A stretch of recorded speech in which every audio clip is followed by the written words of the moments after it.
सिकंदरा में चुनावी जनसभा में उपस्थित जमुई जिला के राष्ट्रीय जनता दल के अध्यक्ष जिलाध्यक्ष त्रिवेणी यादव जी, मंच पर उपस्थित एमएलसी राष्ट्रीय जनता दल के कारी सोहेब साहब जी, मंच पे उपस्थित पूर्व विधायक पूर्व मंत्री विजय प्रकाश जी, अजय प्रताप जी, पूर्व विधायक बंटी चौधरी जी, मोहम्मद इरफान जी, बुद्धू राजम साहब जी, बबलू यादव जी, रामविलास यादव जी, शिव कुमार यादव जी, मुकेश जी और राष्ट्रीय Janata Dal Congress party left party VIP party के सभी हमारे कार्यकर्तागण, नेतागण, पदाधिकारीगण और सिकंदरा की महान जनता, हमारे बुजुर्ग अभिभावक को यहीं से पैर छू करके प्रणाम करते हैं, माताएं बहनों को प्रणाम करते हैं और सभी नौजवान युवा को यहीं से गले लगाते हैं। देखिए, आज आप लोगों के बीच आए और आप लोग जानते हैं चुनाव होने जा रहा है लोकसभा का, और इस बार महागठबंधन राष्ट्रीय जनता दल से प्रत्याशी जो है लालू जी ने अर्चना रविदास जी के हाथों में लालटेन थमाने का काम किया है, और मुझे पूरा विश्वास है कि सिकंदरा की जनता जो है भारी बहुमत, भारी मतदान लालटेन पर बटन दबा करके अर्चना रविदास जी को जिताएंगी और इंडिया गठबंधन और लालू जी के हाथों को मजबूत आप लोग कीजिएगा। हम लोग मोदी जी का बात करने नहीं आए, हम लोग मुद्दे की बात करना है। हम लोग विपक्ष में हैं और विपक्ष का दायित्व बनता है कि हम सवाल उठाएं, अपनी बात को रखें और प्रधानमंत्री से सवाल करें। जितना विपक्ष का ही अधिकार है, उतना आम जनता का भी अधिकार है कि वो अपने प्रधानमंत्री से सवाल कर सके कि आपने 10 साल तक जो है क्या किया है। आप हिसाब दीजिए। हम लोगों ने जो है, भाई सुनो, नहीं सुनोगे तो ऐसे नहीं चलेगा। हो गया, सुन लो, समझ लो, पहले तुम्हारे हित के बारे में बात करने आए हैं।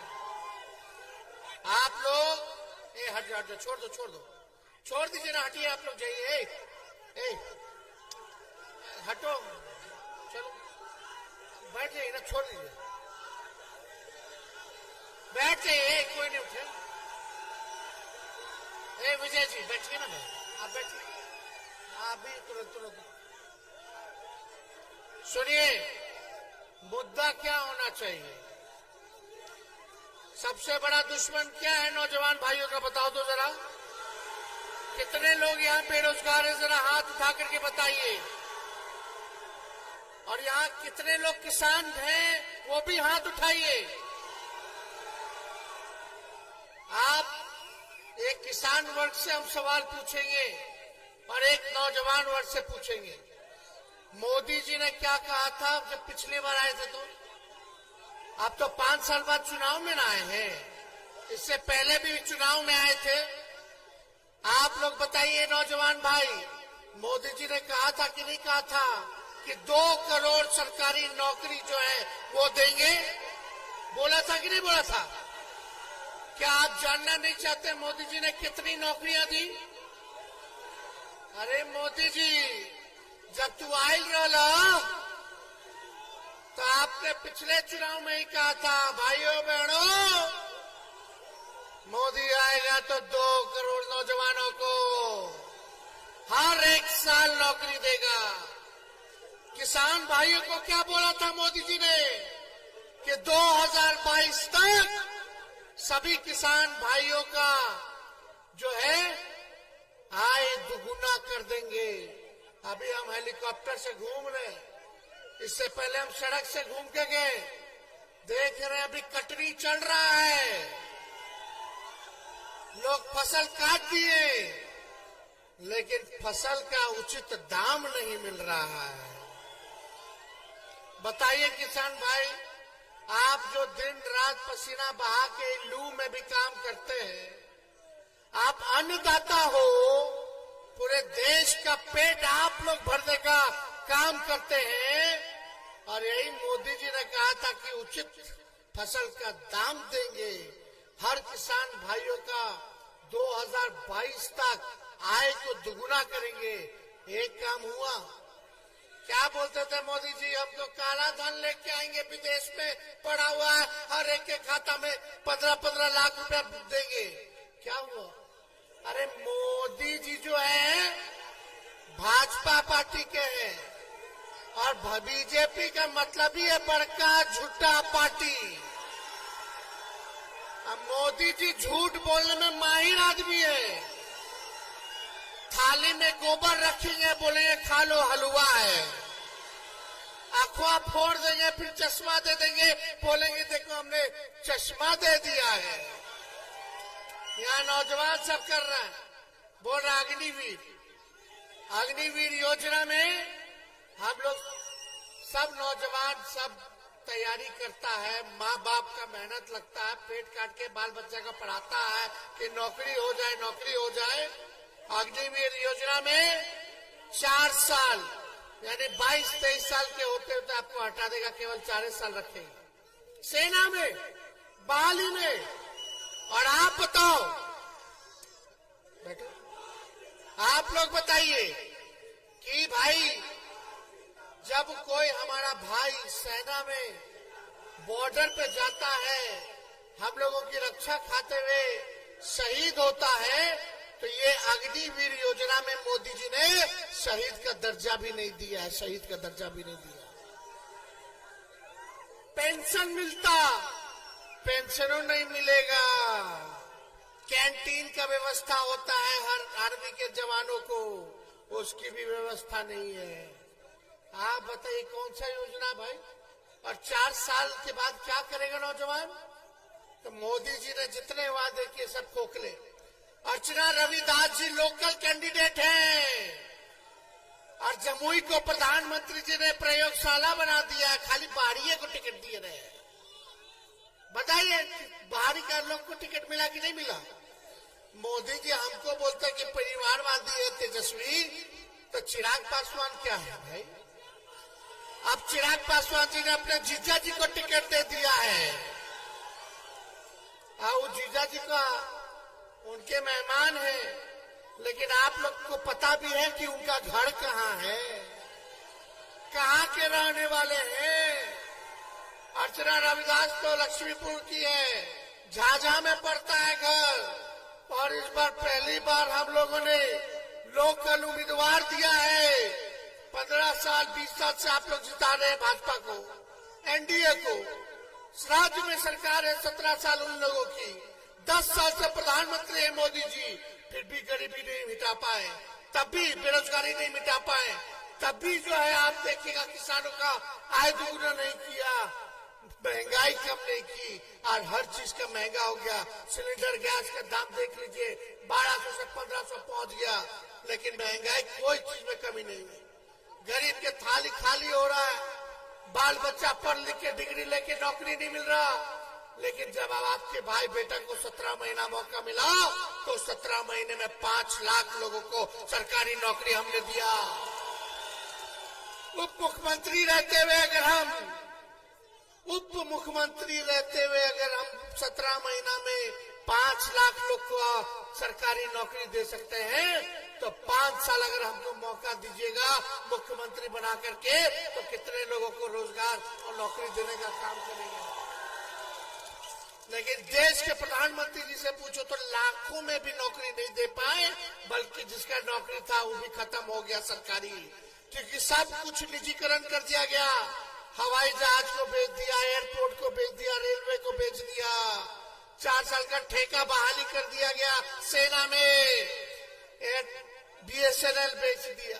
बताओ, जहां भी नौकरी मिलता था, सबसे ज्यादा नौकरी रेलवे में ना मिलता था, जवाने लोग के ना मिलता था सेना में, खत्म हो गया हर चीज, क्या कीजिएगा आप लोग।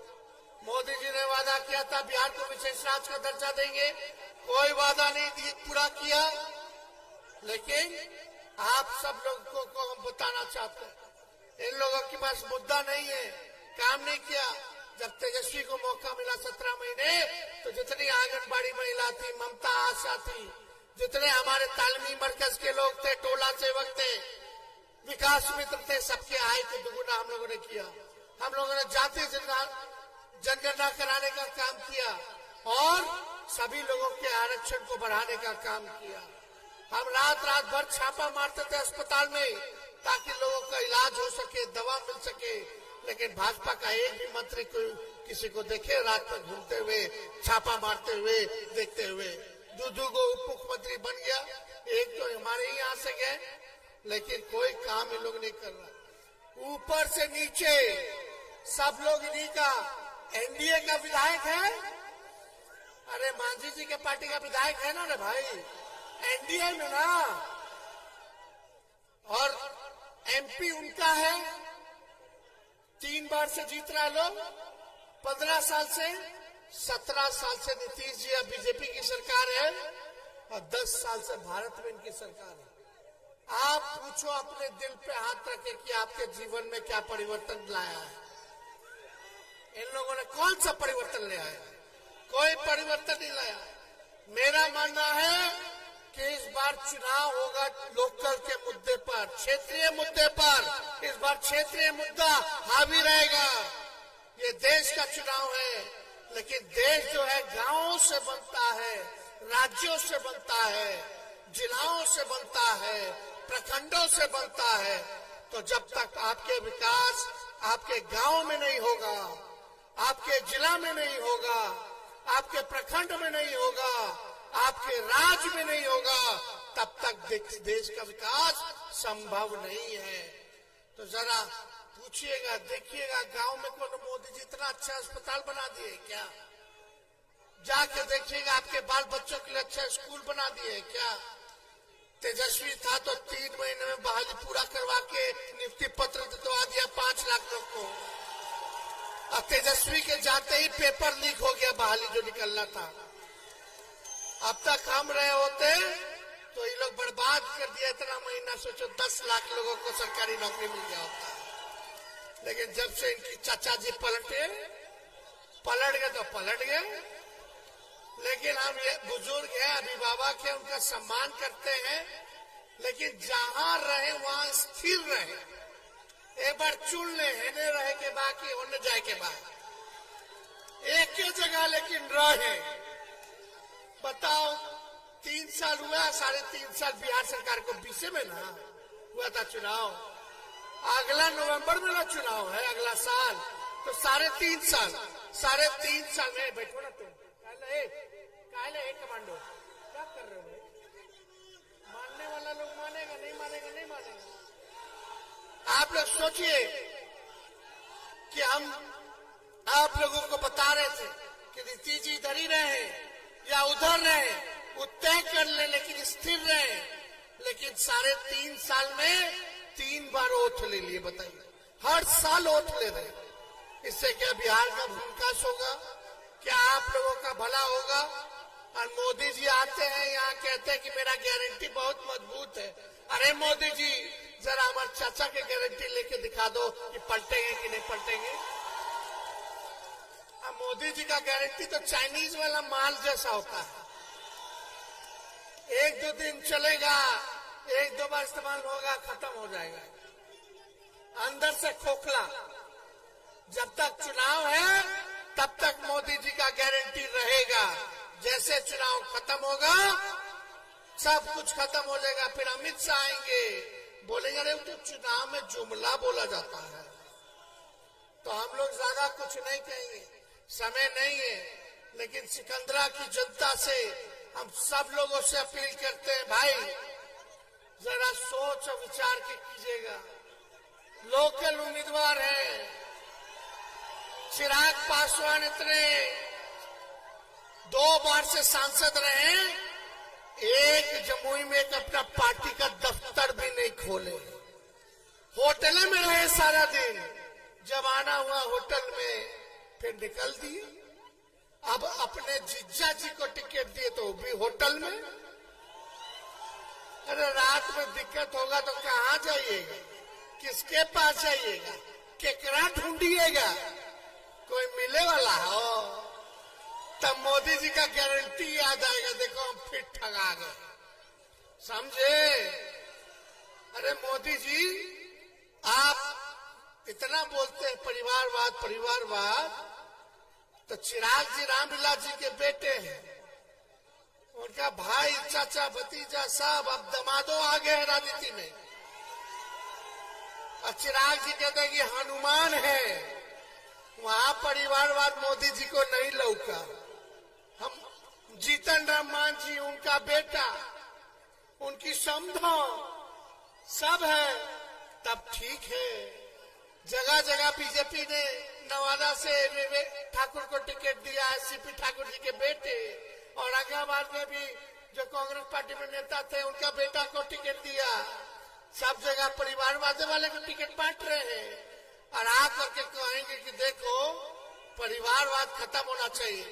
मोदी जी अगर परिवारवाद खत्म होना चाहिए तो आप अपने घर से अपने पार्टी से शुरू करो और एफिडेविट के लिख के दो जनता को कि किसी भी नेता के बेटा को टिकट नहीं देंगे, किसी भी नेता वाला बेटा वाला पार्टी के साथ हम गठजोड़ नहीं करेंगे।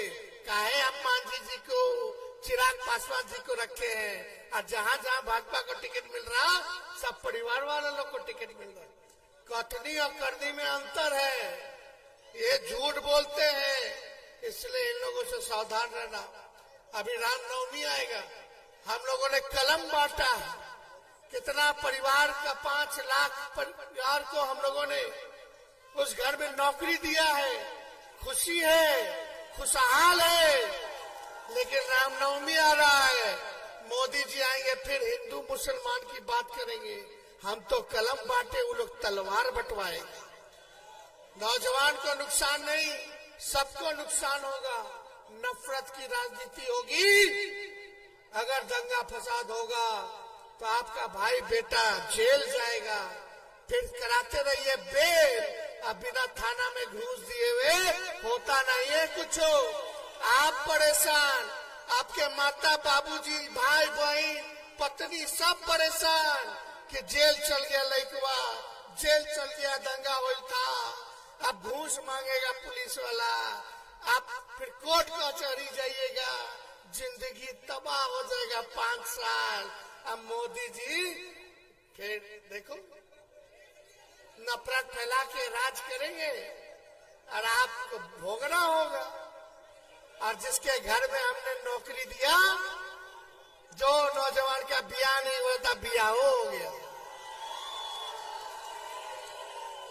तो आपको कैसा सरकार चाहिए? नौकरी देने वाला कि कलम देने वाला कि तलवार देने वाला? अमन चैन कायम रहेगा, भाईचारा कायम रहेगी, तब हम लोग विकास कर सकते हैं। आपस में मिलकर रहिए और अर्चना रविदास जी को भारी मतों से जिताइए। जिताइएगा ना? दोनों हाथ उठा करके सब लोग बताइए, जिताइएगा ना? विजय का माला दे दें। बहुत बहुत धन्यवाद। जय हिंद, जय बिहार।